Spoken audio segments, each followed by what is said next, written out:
Thank you very kindly, my friends. As I listened to Ralph Abernathy in his eloquent and generous introduction and then thought about myself, I wondered who he was talking about. It's always good to have your closest friend and associate to say something good about you, and Ralph Abernathy is the best friend that I have in the world. I'm delighted to see each of you here tonight in spite of storm warning. You reveal that you are determined to go on anyhow. Something is happening in Memphis. Something is happening in our world. And you know, if I was standing at the beginning of time with the possibility of taking a kind of general and panoramic view of the whole of human history up to now, and the Almighty said to me, Martin Luther King, which age would you like to live in? I would take my mental flight back to and I would watch God's children in their magnificent trek from the dark dungeons of Egypt through, or rather, across the Red Sea, through the wilderness and on toward the Promised Land. And in spite of its magnificence, I wouldn't stop there. I would move on by Greece and take my mind I would go on even to the great heyday of the Roman Empire. And I would see developments around there through various emperors and leaders, but I wouldn't stop there.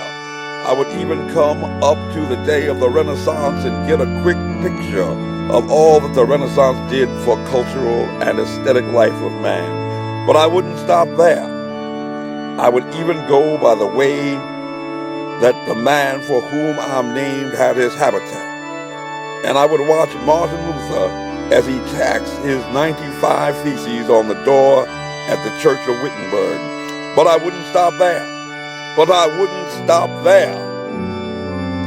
I would come on up to 1863 and watch a vacillating president by the name of Abraham Lincoln finally come to the conclusion that he had to sign the Emancipation Proclamation. But I wouldn't stop there. I would even come to the early 30s and see a man grappling with the problems of the bankruptcy of his nation and come with an eloquent cry that we have nothing to fear but fear itself. But I wouldn't stop there. Strangely enough, I would turn to the Almighty and say, if you allow me to live just a few years in the second half century, I would move on by Greece and take my mind to Mount Olympus. I would see Plato, Aristotle, Socrates, Euripides, and Aristophanes assembled around the Parthenon. And I would watch them around the Parthenon as they discussed the great and eternal issues of reality. But I wouldn't stop there. I would go on to the great. Strangely enough, I would turn to the Almighty and say, if you allow me to live just a few years in the second half of the 20th century, I will be happy. Now that's a strange statement to make because the world is all messed up. The nation is sick. Trouble is in the land, confusion all around. That's a strange statement. But I know somehow that only when it's dark enough can you see the stars. And I see God in this period of the 20th century in a way that men in some strange way are responding. Something is happening in our world. The masses of people are rising up, and wherever they are assembled today, whether they are in Johannesburg, South Africa, Nairobi, Kenya, Accra, Ghana, New York City, Atlanta, Georgia, Jackson, Mississippi, or Memphis, Tennessee, the cry is always the same. We want to be free. And another reason I'm happy to live in this period is that we have been forced to a point where we are going to have to grapple with the problems that have been trying to grapple. Now, these are some practical things that we can do. We can begin the process of building a greater economic base, and at the same time, we are putting pressure where it really hurts. And I ask you to follow through here. Now let me say as I move to my conclusion that we've got to give ourselves to this struggle until the end. Nothing would be more tragic than to stop at this point in Memphis. We've got to see it through. And when we have our march, you need to be there. If it means leaving work, it means leaving school. Be there. Be concerned about your brother. You may not be on strike, but either we go up together or we go down together. Let us develop a kind of dangerous unselfishness. One day a man came to Jesus, and he wanted to raise some questions about some vital matters of life. At points, he wanted to trick Jesus and show him that he knew a little more than Jesus knew and throw him off base. Now that question could have easily ended up in a philosophical and theological debate, but Jesus immediately pulled that question from midair and placed it on a dangerous curve between Jerusalem and Jericho. And he talked about a certain man who fell among thieves. You remember that, Levi? And a priest passed by on the other side. They didn't stop to help him. Finally, a man of another race came by. He got down from his beast, decided not to be compassionate by proxy, but he got down with him, administered first aid, and helped the man in need. Jesus ended up saying that this was a good man. This was a great man because he had the capacity to project the I into the thou and to be concerned about his brother. Now, you know, we use our imagination a great deal to try to determine why the priest and the Levite didn't stop. At times we say they were busy going to a church meeting, an ecclesiastical gathering, and they had to get on down to Jerusalem so they wouldn't be late for their meeting. At other times we speculate there was a religious law that one who was engaged in religious ceremonials was not to touch a human body 24 hours before the ceremony. And every now and then, we begin to wonder whether maybe they were not going on down to Jerusalem or down to Jericho, rather to organize a Jericho Road Improvement Association. That's a possibility. Maybe they felt it was better to deal with the problem from the causal root, rather than to get bogged down with an individual effect. But I'm going to tell you what my imagination tells me. It's possible that those men were afraid. You see, the Jericho Road is a dangerous road. I remember when Mrs. King and I were first in Jerusalem. We rented a car and drove from Jerusalem down to Jericho. And as soon as we got on that road, I said to my wife, I can see why Jesus used this as the setting for his parable. It's a winding, meandering road. It's really conducive for ambush. You start out in Jerusalem, which is about 1,200 miles, or rather 1,200 feet above sea level. And by the time you get down to Jericho 15 or 20 minutes later, you're about 22 feet below sea level. That's a dangerous road. In the days of Jesus, it came to be known as the Bloody Path. And you know, it's possible that the priest and the Levite looked over that man on the ground and wondered if robbers were still around. Or it's possible that they felt that the man on the ground was merely faking. And he was acting like he had been robbed and hurt in order to seize them over there, lure them over there for a quick and easy seizure. And so the first question that the priest asked, the first question that the Levite asked was, if I stop to help this man, what will happen to me? But then the Good Samaritan came by and he reversed the question. If I do not stop to help this man,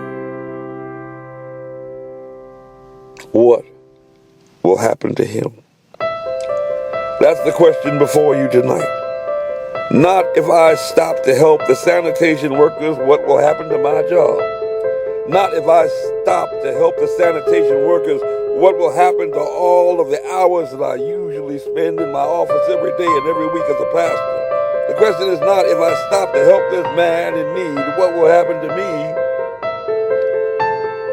The question is, if I do not stop to help the sanitation workers, what will happen to them? That's the question. Let us rise up tonight with a greater readiness. Let us stand with a greater determination, and let us move on in these powerful days, these days of challenge to make America what it ought to be. We have an opportunity to make America a better nation. And I want to thank God once more for allowing me to be here with you. You know, several years ago, I was in New York City, autographing the first book that I had written. And while sitting there autographing books, a demented black woman came up. The only question I heard from her was, "Are you Martin Luther King?" And I was looking down writing and I said yes. The next minute I felt something beating on my chest. Before I knew it, I had been stabbed by this demented woman. I was rushed to Harlem Hospital. It was a dark Saturday afternoon, and that blade had gone through, and the x-rays revealed that the tip of the blade was on the edge of my aorta, the main artery. And once that's punctured, you're drowned in your own blood. That's the end of you. It came out in the New York Times that next morning that if I had merely sneezed, I would have died. Well, about 4 days later, they allowed me, after the operation, after my chest had been opened and the blade had been taken out, to move around in the wheelchair of the hospital. They allowed me to read some of the mail that came in from all of the states in the world. Kind letters came in. I read a few, but one of them I will never forget. I had received one from the president and the vice president. I've forgotten what those telegrams said.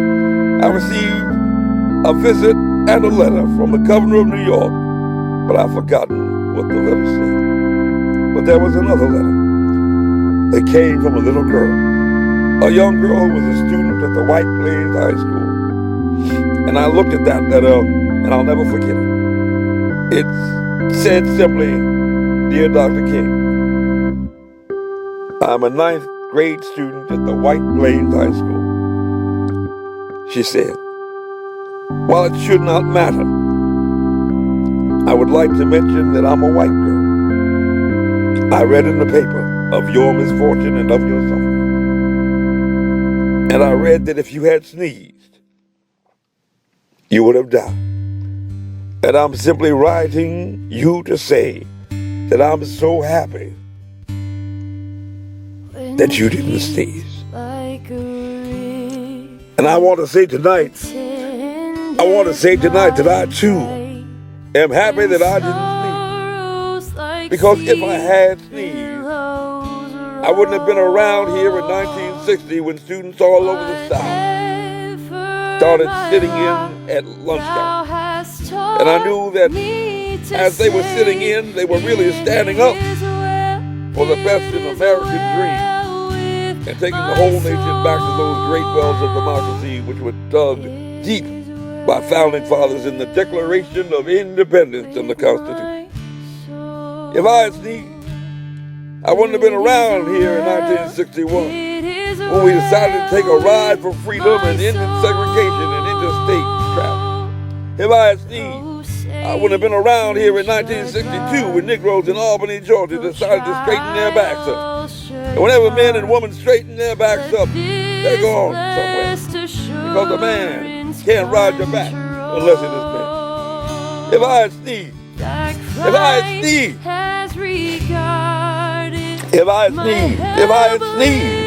I wouldn't have been here in 1963 when the black people of Birmingham aroused the conscience of this nation and brought into being the Civil Rights Bill. If I had sneezed, I wouldn't have had a chance later that year in August to try to tell America about a dream that I had. If I had sneezed, I would have been down in Selma, Alabama to see the great movement there. If I had sneezed, I wouldn't have been in Memphis to see a community rally around those brothers and sisters who are suffering. Yes, I'm so happy I didn't sleep. And they were telling me, now it doesn't matter now. It really doesn't matter what happens now. I left Atlanta this morning, and as we got started on the plane, there were 6 of us. The pilot said over the public address system, we are sorry for the delay, but we have Dr. Martin Luther King on the plane. And to be sure that all of the bags were checked, and to be sure that nothing would be wrong on the plane, we had to check out everything carefully. And we've had the plane protected and guarded all. And then I got into Memphis, and some began to say the threats, or talk about the threats that were out, or what would happen to me from some of our sick white brothers. Well, I don't know what will happen. We've got some difficult days ahead, but it really doesn't matter to me. Well, I don't know what will happen now. We've got some difficult days ahead, but it really doesn't matter to me now, because I've been to the mountaintop, and I don't mind. Like anybody, I would like to live a long life. Longevity has its place, but I'm not concerned about that now. I just want to do God's will, and He's allowed me to go to the mountain. And I've looked over, and I've seen the promised land. I may not get there with you, but I want you to know tonight that we as a people will get to the promised land. I'm so happy tonight. I'm not worried about anything. I'm not fearing any man. Mine eyes have seen the glory of the coming of the Lord.